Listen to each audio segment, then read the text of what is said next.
This has to be one of the most dramatic hearings that I have ever witnessed, and I've been here in Washington nearly 20 years. The bottom line for folks at home is that the sentencing of the former National Security Advisor Michael Flynn has been put off for another 90 days. There'll be a status report filed in mid-March. But let me just walk you through what's happened in the last couple of hours.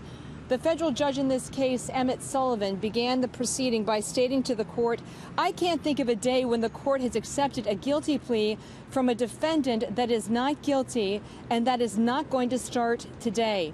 He then walked the former National Security Advisor Michael Flynn through several elements of the case, and he gave him multiple opportunities to withdraw the guilty plea agreement with the special counsel. He gave Flynn multiple opportunities to challenge the circumstances of his FBI interview in January of 2017.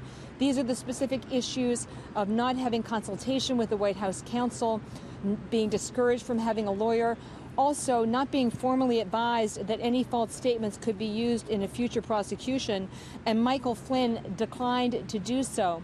Through his attorneys, he told the court that he was aware that false statements to the FBI at any time could be prosecuted to the full extent of the law.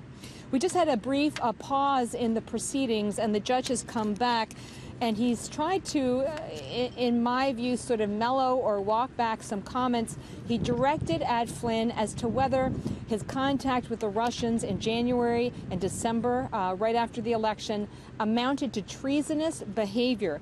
He had said to General Flynn that he felt his crimes were quite serious.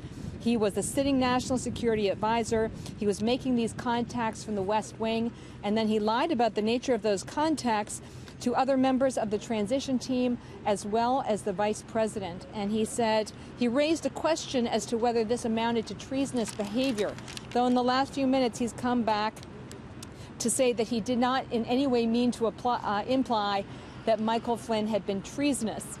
He also, I want to note, put the special counsel under scrutiny and possibly even on notice. He asked the special counsel whether talking to the Russian ambassador in December of 2016 was a crime, and the special counsel representative responded, "It could be a violation of the Logan Act."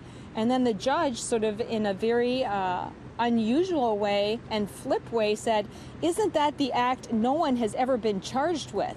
which was sending a signal as to what was at the heart of this case. So a lot of drama, a lot of opportunity for Michael Flynn to withdraw his guilty plea, to challenge the conditions of his FBI interview in January of 2017, which the judge said he found troubling personally.